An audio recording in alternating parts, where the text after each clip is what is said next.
Welcome back, Fayettes and Fantasy Fiends, to our very chaotic and honest review and rating episode of Bonds of Hercules by Jasmine Mas. You're listening to Book for Two. I'm Scott. And I'm Genevieve. If you're new here, welcome to our brand of chaos. We bring the male and female perspectives, the wild theories, the heated debates, and of course, the couples banter you never knew you needed, but now you can't escape. She likes her books dripping with divine drama, questionable gods, and enough morally grade men to make her own Sons of Anarchy club. And he prefers his stories with arena-level carnage, gods abusing their power, and reveals so unhinged they make the entire stadium forget how to breathe. And every week we deep dive into the books that wreck your soul and make you cancel plans. And right now we are finished with deep diving Bonds of Hercules by Jasmine Mas. And once a month, we shake things up with a standalone book review. So if you love unhinged theories, emotional damage, and two readers yelling about their fictional obsessions, you're in the right place. Now it's time for our favorite part, what's new with the podcast and our actual lives. Let's start with our current read. So I have finished Bull Moon Rising by Ruby Dixon, my first monster romance. And your first finished book of 2026. Yes. Very nice. Well done. And my first rutting and nodding experience as well. And how do you feel about all of this?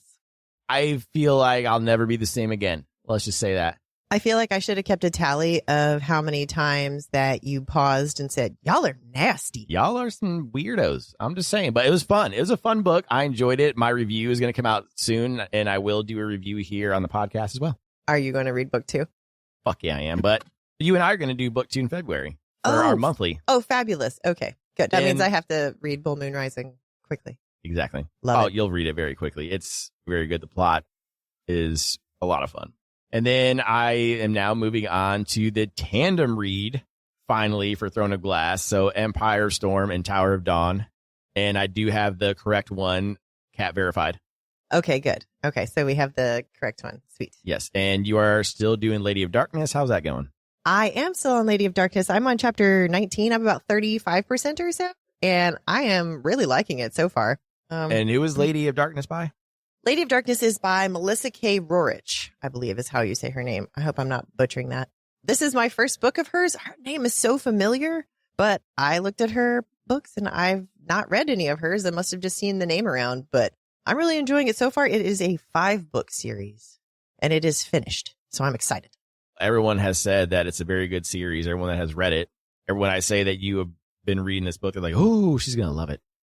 I saw several on the 2025 that said this was their number one. And so I got really excited about it. So that was why I decided to go with this one instead of the Once and Future Queen, the new Patricia Lafferty that has the Guinevere Arthurian telling. Yep. I'm going to read this first. Yeah, thanks to a lot of people having their top books for 2025. I'm also going to be getting Raven Scholar very soon. Really want to read that. And a lot of people at work have said, yeah, you need to move that up on your TBR if you haven't read that yet. Okay, fabulous. All right. I think our TBRs are going to shift here shortly based on all of the things that we saw for the 2025 wrap-ups. Bless you. Oh, that was almost a sneeze and a fart. Oh, that was close. I had to hold that sucker in. Just do it. That would have been great.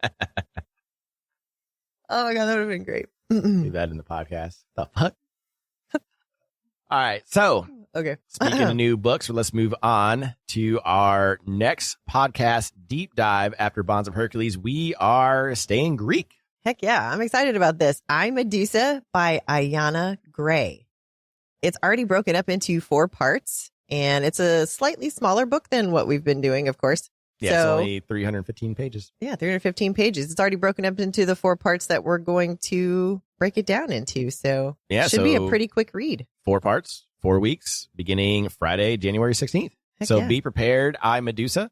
And the 2 who asked for it, I do have your copies. I'm getting your addresses. Now they should be sent out well before you hear this. Tomorrow. We'll see about that. I'll get them out today. All right, let's see. Let's talk about our Discord book club real quick. We have started a read-along for Nocticadia by Carrie Lake. Everyone in there so far has gone in blind, which has been hilarious. None of us were ready for that. But if you've read Nocticadia and you want to chuckle along with us, you're more than welcome to join us. We have it broken up by chapter, so there's no spoilers if you're not into a certain section of the book yet. come join us on Discord for Nocticadia by Carrie Lake. And you can also join some of our buddy reads that we are doing. We do announce those on our Discord as well. So again, I'm doing the buddy read for the tandem. She's doing buddy reads for her books on Storygraph. Yes. And our names on that are Booked with Genevieve and Booked with Scott. So come find us, send us a friend request, and we can follow some of your reads. You can follow some of our reads. Yeah. We can check out what you're reading, all that kinds of good stuff. Yes. Love it. So other big news, we are, I think at this point, only 200 followers away from reaching the 10K goal on TikTok. However, based on all the shit that we've been seeing from some of the big people, TikTok ain't paying out anymore. Sounds like it's not going to matter. What matters to me is we have 10,000 friends who are interested in books and want to talk about books and want to hang out. Yes. I love it. So 10K is a huge milestone for TikTok, which is still cool. But at the same time, we have 10,000 followers and hopefully we'll get more bringing to our community. Our Discord is growing and we're having a great time with everybody. Thank you, everyone who's been following us and has helped us get to this point. Again, a year on our podcast, a year on TikTok, and we love every single one of you. This is so fabulous. Thank you all so much for riding along with us. G-Team, you know who you are. And since you help us out, we would love to help you out. If you are a local business in the Panhandle, or if any of our listeners are business owners, preferably a small business, we would like to partner with you and get your business out there to our listeners. If this is something you are interested in, please email us at bookedfor2podcast@gmail.com. As two people who own small businesses, as well as this podcast being a small business, we would love to help others out. Okay, before we hit play on the trauma, quick warning. This episode will contain spoilers for Bonds of Hercules. Consider this your official spoiler shield.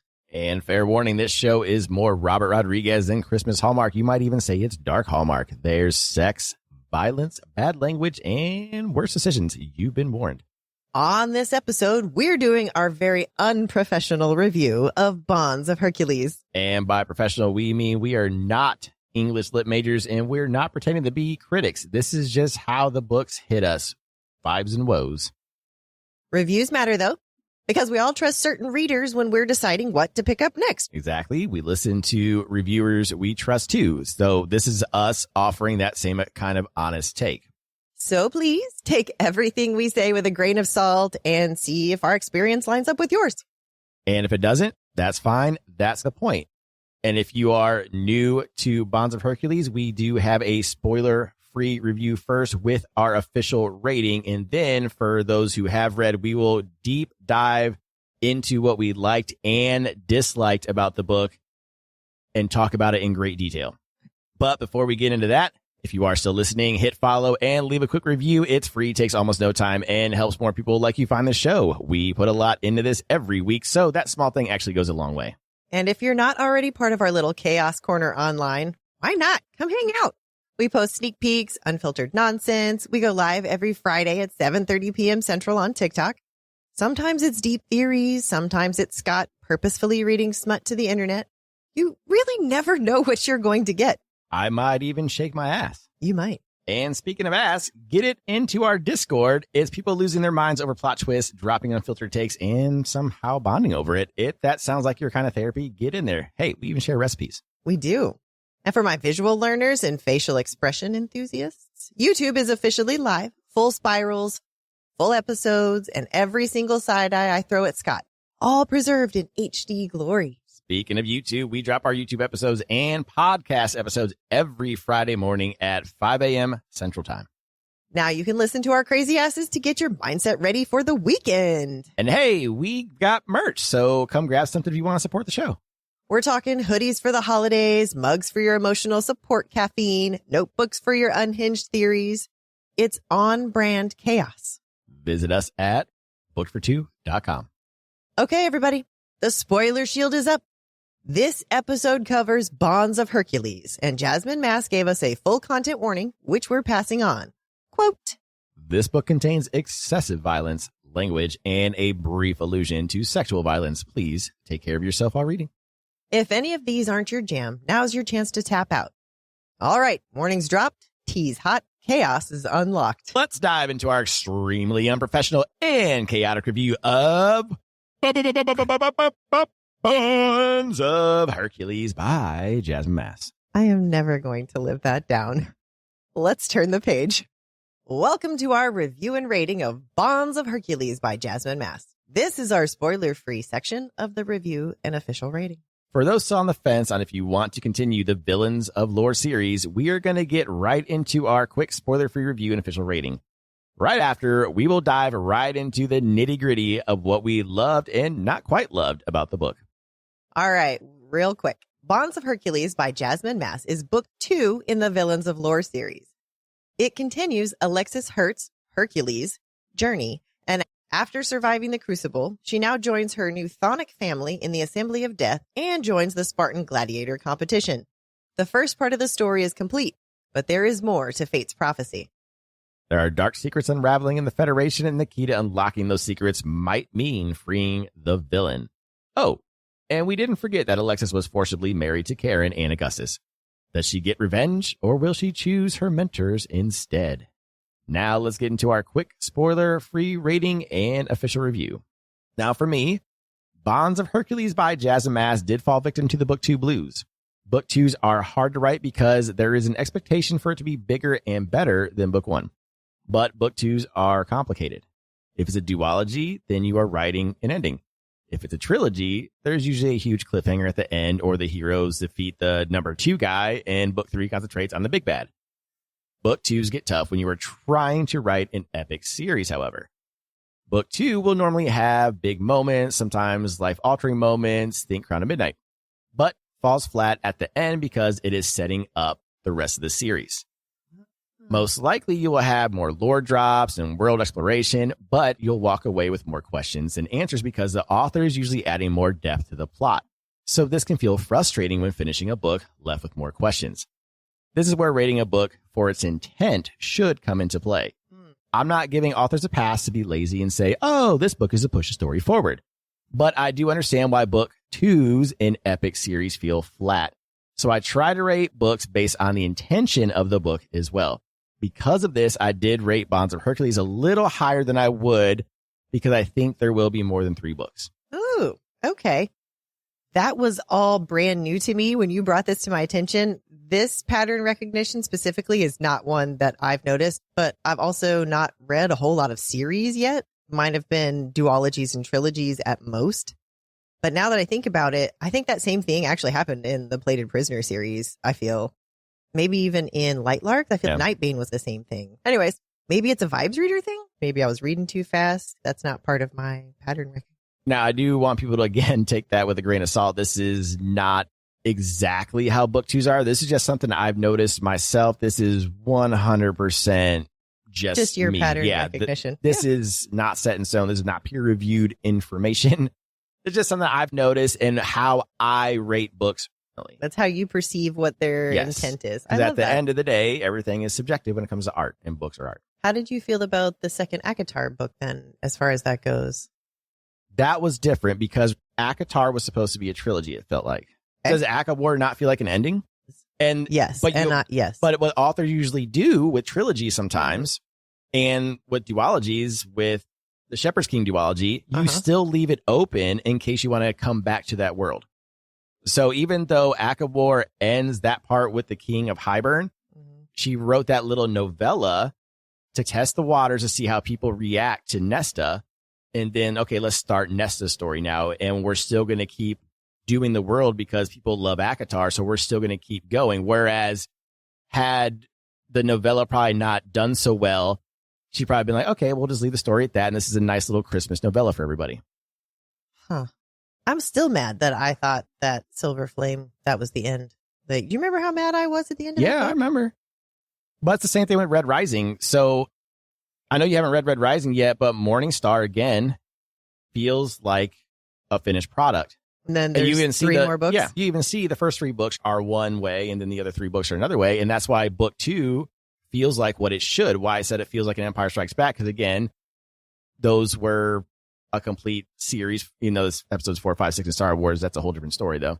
But like, that's an original trilogy. So you had book 2, which has that giant cliffhanger. Book 3 ends it all.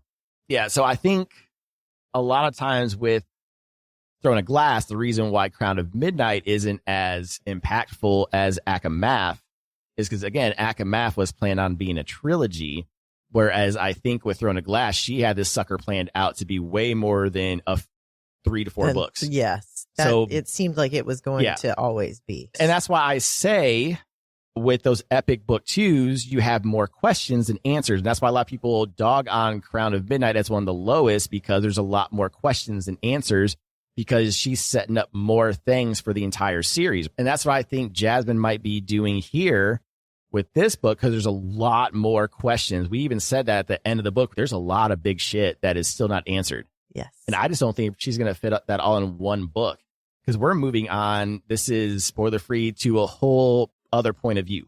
Yeah. I can't imagine that. Yeah. I threw a lot at you. My brain. All right. So real quick, we're just going to do our rapid fire spoiler free review and then our official rating. Here we go. Yes. Go for it. So the humor for me was still top notch when it is there. I do see a drop off in humor in this book in favor of romance and more action, which is not a bad thing. But speaking of action, Jasmine does write action pieces very fucking well. Yes. Chapter 12 is a standout chapter for me. I cannot get into details. And I do hope we get a hell of a lot more action scenes from her in the future. Jasmine, if you do hear this, please write more action scenes. You're fantastic at it. Okay. Fabulous. The romance also felt a little weird to me, which I will get into details. I can't do that without spoilers. Mm-hmm. There was way more highs than lows, but this one definitely for me fell victim to the book 2 blues. And I do think it's because it's going to be an epic series. It feels like a setup book, a good one, but it was going to be hard to top Blood of Hercules, its predecessor. My official rating is 4 stars out of 5. All right, so for those who have read it, stick around for an in-depth detail of my rating. All right. I love that. All right. For me, going into Bonds of Hercules, I really just wanted to see continued growth from everyone, especially Alexis. Learning about her powers, yes, but also learning how to use her voice inside of this new world that she's been thrown into, really. And of course, I wanted more Nyx and more Poco because they're adorable. I enjoyed the character progression. I'm talking about all of the relationships all the way around with everyone.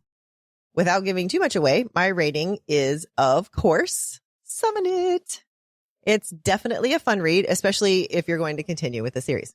That is very well said, babe. And for those who have not read it, we hope you do read it because it is worth it.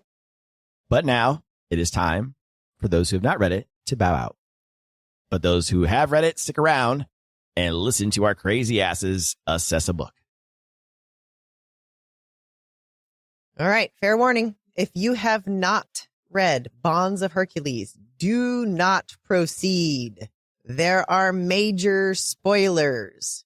Okay. Let's get the what didn't work for us out of the way first and end this on a positive note with all the amazing things that Jasmine keeps doing. First off, you talked about it a little bit. The humor was a little less in this one. Alexis's inner monologue was a lot more cynical, a lot more fun in Blood of Hercules. But I understand that she was also growing and. Yep. Yeah. So when I say there's a lot less humor, I don't mean that as a bad thing, because the humor still hit when it hit. Yes. Oh my gosh. Yes. The chapter in the symposium when she turns into an anglerfish fucking hit like a champ. Yes. Just the first one wasn't as funny as the first one, because obviously the first one, that's the first time we hear the joke. So this is just a reference back to the first joke, but it was still as funny. We still got belly laughs out of it. But you're right. She grew as a person. And so she's not going to be as cynical anymore because she is now becoming more independent and braver as a person. So she's taking on the world in a different way instead of a more cynical way. Love that for her. Where I was upset with Blood of Hercules with her being so cynical because I had grown out of that. Now I feel we're more on the same playing field where I'm less cynical now, learning how to speak up for myself, learning my boundaries and how to hold those. So, yeah. I feel more on level with her in this book, but oh my God, her inner monologue from the first book was just top notch. Yeah. But the good thing is, even though her humor took a back seat, it did allow for other people's humor, other creatures' humor to step up a bit. So it was a different type of humor because you got a lot more Poco. Nyx definitely stepped up the humor on her side more, but you definitely had a lot more from Poco and Fluffy Jr. So it was a lot more what I would say what do they call it? Slapstick humor. Yes, a lot more slapstick. Also, I think as far as humor goes, we have to talk about the lack of Patro humor in this book. So there was definitely much, much less bullying, but that's also growth. Yes, it is growth. But was it just because they weren't in proximity to each other? Patro still seems like Patro. It may just be a proximity thing. But I think it was a different dynamic. It was a different strategy from Patro this time because he was trying to get her away from the husbands. So he was trying to play the I'm on your side. We were your mentors. We have a special connection. So he was trying to play that. Yeah. Yeah. So he went from bully to sweet because they knew that the bullying thing wasn't working on her anyway. So they were trying to sweetly snatch her away from the husbands. Gross. Yeah. Speaking of, I'm going to jump down to the relationships real quick. So I did have an issue with relationships. You had no issue. I just thought after Blood of Hercules, she said that she was going to get revenge or into a monster. Now, I didn't understand the pain thing. It was vastly different when she said that her heart felt a pain, but what it was, the chthonic powers, I thought she was inducing pain on them, but they were just feeling the same pain. Yeah. You know, that's all that was. I thought it was different, so that's my bad. I thought this was going to be a little bit more revenge thing. I knew they were going to fall in love still, but I thought it was going to be a little bit funnier with they really have to earn it because she's fucking pissed. She didn't seem too pissed. We touched on it briefly yesterday. Yeah, I wanted more vengeance. That's what it felt like at the end of Blood. Oh, she is about to really make them pay. And not really. We said just an example of something that could have happened. She could have broken that bond with them when they were crawling across the floor and then made it more mentors versus professors. Again, Yeah. Now you have to earn her. Now she's free. She's a free agent. She got married like she was supposed to. Now she can marry whoever she wants to. Yeah, they earned her, but it was a light earning. There were no severe consequences for what they did. The punishment did not fit the crime. Exactly. The crime was way too big, and she let them off the hook after a little bit. She was contemplating, do I trust them? Do I trust them? And then even when Patro came to her, no, I'm good. I'm going to stick with the bond. And then she just made that decision right then and there. I'll just give you guys a chance. Yeah. Just be nice. And then they were at least nice. Don't get me wrong. They let her be more independent. And there's definite growth, but the consequences didn't match what they did. You and I talked about this yesterday when I brought up Violet and Dane. When we found out what Dane did was an accident, all he did was barely touch Violet. And everybody hated Dane. She hated, everybody just hated him. Dane to death. These guys forcibly marry her, trick her into marriage, trick her into all kinds of shit. And then she's just, fuck it, I'll give him a chance because it's two hot dicks. That's why I felt with the relationship. I felt like there should have been more consequences for their actions. I can't disagree with you. I wanted to see the vengeance that I felt we were going to get at the end of Blood. Yeah. I wanted to see that. So I was excited. I thought maybe she would break that bond when Patro gave her that out. So now it's back to mentors versus professors. Yeah. Not whatever. Ex-husbands, whatever. But it's whatever. It's going to sound weird coming from a guy, but I think I was hoping for a little more girl power. You know what I mean? Too. Like, yeah, no, me too. And that's what I thought. That's what I thought Blood was leading to. That's what I thought so too, with the way Persephone is. With the whole story of Medusa, I thought we were going to go into a girl power kind of thing. But let's talk about the ending to this book then. Since that's on our list too. This ending also felt a bit rushed. Felt very rushed to me. It was your typical like season 2, book 2 ending where the bad guy slips away and to fight again another day kind of thing. So is that what leads you to believe that it's going to be more than 3 books? Oh, God, yeah. Okay, that makes sense. Way too much going on. We'll get to it. Oh, my God. Yes. We'll get to it at the end. All the tinfoil hats that are still way the fuck out there. Okay. Yeah, there's just way too much that one book is not going to be able to wrap it up at all. Not at all. Yeah. No. There's no way. And speaking of wrap up, Fate's Prophecy, you thought was definitely mad with the 4 names. You're like, that's just lazy. That's the only part of it that I didn't like. For real. You're like, she did the right thing with Serpent Allure, but the other 3 couldn't get nicknames. Yeah, you couldn't say Hunter. You couldn't give nicknames to the other 3? Come on. So, yeah, that's just my beef with that. Not only that, but then the very beginning, I don't know if it was a typo. I don't know if it's just on the Barnes and Noble version or certain versions, but the Crimson Men. Yeah. And then when you see at the end, it really is just Crimson Men. So there's an extra men in there in the prophecy at the beginning.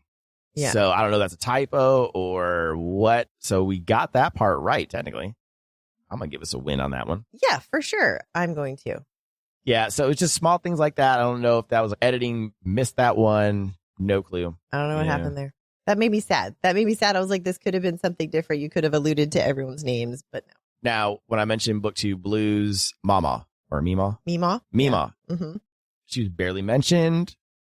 She seems like she's got some shit going on with her, and that's why I think it's going to be more than just a book 3. Yeah.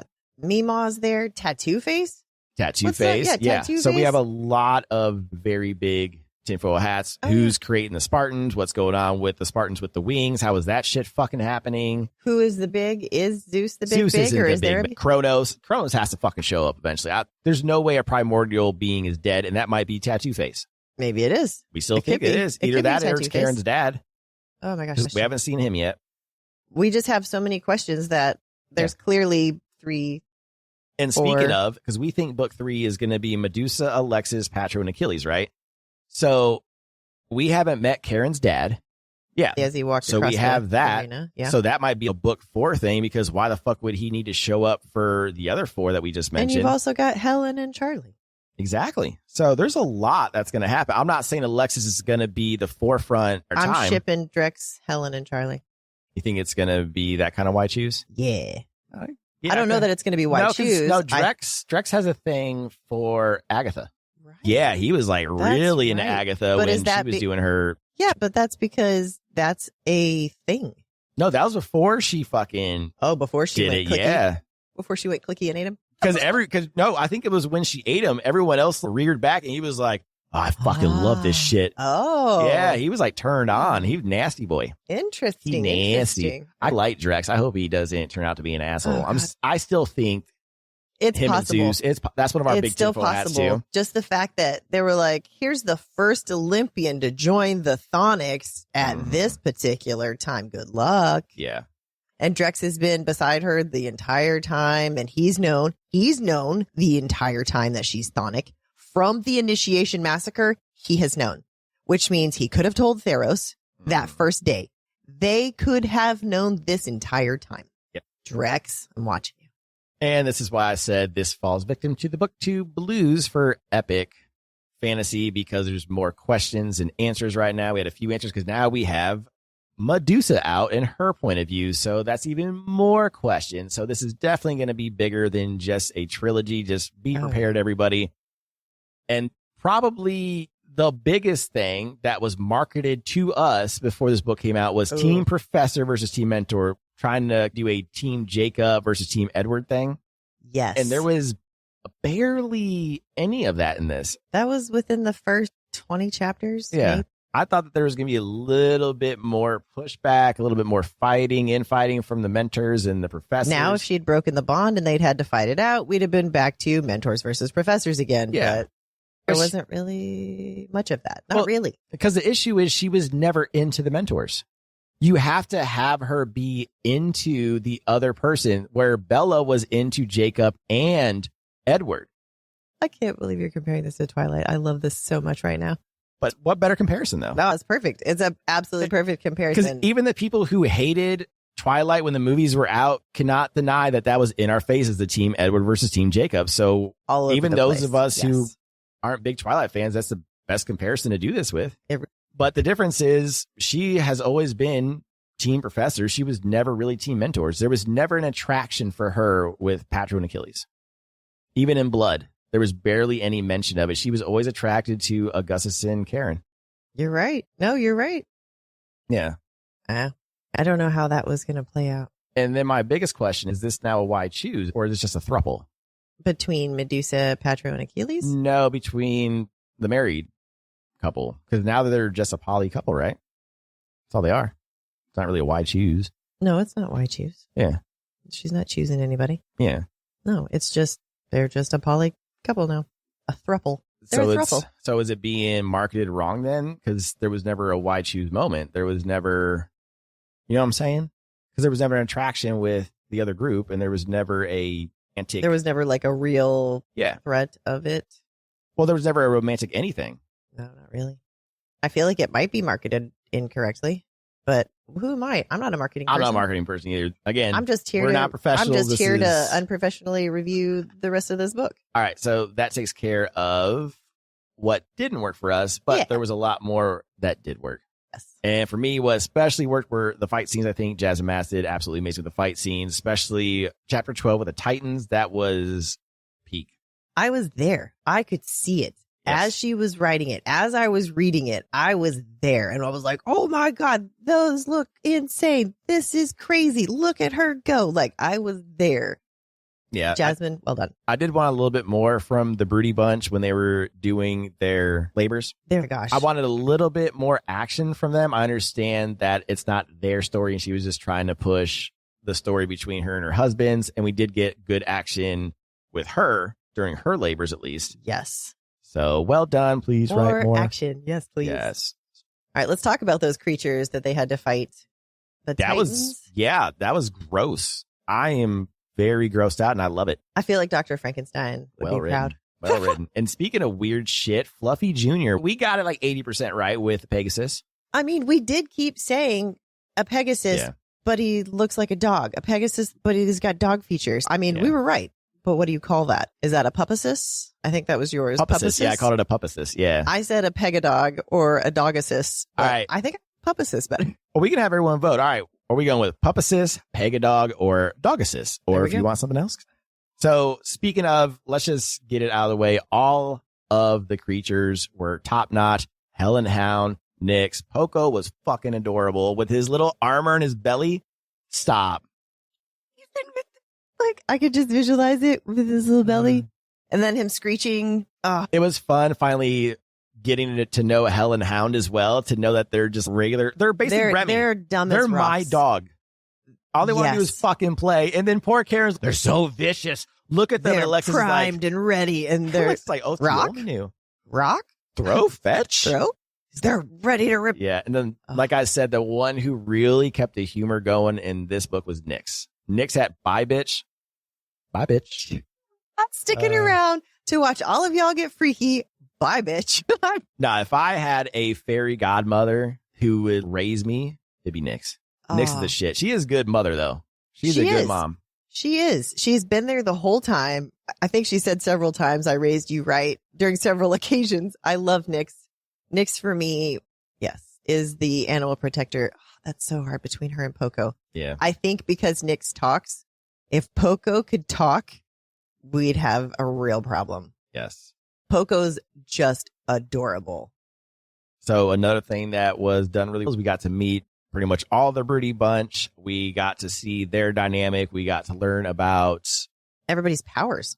not only that, but the past, like what happened between Karen and his mom and how much she refuses to talk to him because he is a failure. And we learned what actually happened To that, his knee.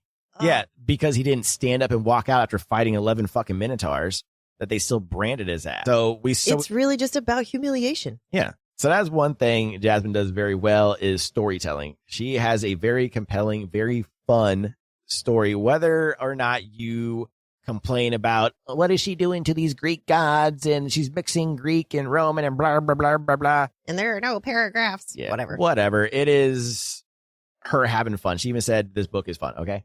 But at the same time, she does very good at showing other relationships, like with Hades, Persephone, and her, the mom, dad, daughter relationship. They will ride or die for their daughter like a motherfucker. Oh, I was really glad to see that for Alexis. Just for her childhood to watch something like that happen. I know it's not common for children who are orphaned to find their parents, of course. So if they end up in just a loving foster family, it's a big deal. So to have something like this be a prevalent part of this book, I felt was really nice. Yeah. The only thing that we are very unsure about, though, is how Artemis's powers work. With the red mist and she shoots arrows, I'm so confused. We think that she might control where the arrows go with the mist, maybe? I have no clue. I have no idea, but her mist did things like Hades' fog did. But my thing is with how fucking powerful these sonics are, I still question how Zeus is not getting his ass kicked during the daylight. What the hell is stopping them? Whatever this mutually assured destruction is. There's something. That's what I mean. Big plot holes that still need to be filled. I'm not saying they're plot holes because I guarantee she's going to fill them. That's why I think it's not going to be all filled by book 3. Yeah. There's just so much, many pathways. One of the highlights is just kind of like the whale scene was the anglerfish moment at the symposium and the Dear Diary moment back and forth. That was probably one of my favorite parts of the book was the Dear Diary, followed by the bonus chapter in the Barnes & Noble exclusive edition. I don't think I've laughed that hard. 11. I think chapter 11 in Blood was the other chapter that made me laugh that hard. Yep. And then she still had fun with the over the top emo stalker, pretty much all of the people just being over the top. And then Alexis's reaction to realizing that it is him, and she basically is just stop being weird. Yep. And pulls him down to join the cuddle puddle. So it's cute. Yeah. So what did you think about the pacing though? You liked the pacing, right? I thought the pacing was good. It's a little quick. Again, I thought the ending was completely rushed. That was one of my downfalls for that one. However, it was a setup because that's when we introduce Medusa, which is one of our big takeaways from this. We are setting up book 3, Medusa's POV. We are going to set up a way for Patro Achilles to get married, most likely, and it'll be to her. Yep. That sounds right. We're going to get more bullying from them and probably from the Olympians at the college that they're going to. We're still getting Alexis's POV, so that's good. And then we'll probably just get a few visits here and there from Augustus and Karen. I imagine, yeah. I'm wondering how many POVs she's actually going to have in the book, though. I think those are going to be the main 4. She doesn't seem to go past that. And there's got just too much going on. Yeah, and we had a couple chapters of Achilles and one of Medusa. So yeah, it'll probably be very okay. Yeah, we might get 1 or 2 of Karen and Augustus when they come to visit at college, and then maybe they're trying to help figure something out, and then we get their POV from it. It might be something simple as that, and then that's it, and then they go back home to Crete. Love it. Yeah. And then one of the biggest things we got was we finally got Achilles' power reveal. And I feel like he's a dragon. I feel like we maybe should have guessed that based on the chapter name. Yeah. So we didn't notice that until afterwards, though. The hunter, but the eldest heir, that's not really a power thing. But speaking of, he's 100 out of 100 right now. That motherfucker, Augustus. Now that he's married, just putting people to sleep. Yeah. Yeah. I'm not sure which is better, the power reveal or the piercing reveal. Oh, God. Surprised that's not on our highlights, the sex scenes. So again, the sex scenes were hard for me now that I'm reading actual romance. I feel the sex scenes in this were okay. I understand why they were quick. So then they're all gummed up.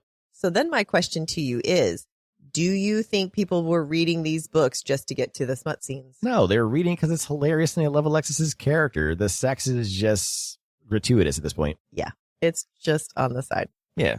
Okay. There was meaning behind a lot of it. Like, I enjoyed the scenes. Don't get me wrong. Yeah, because they were spicy. Because at first she was using the sex with them, even though she was mad at her husbands for PTSD purposes. After she fought the Titans, she was all amped up, which a lot of people are when you almost die.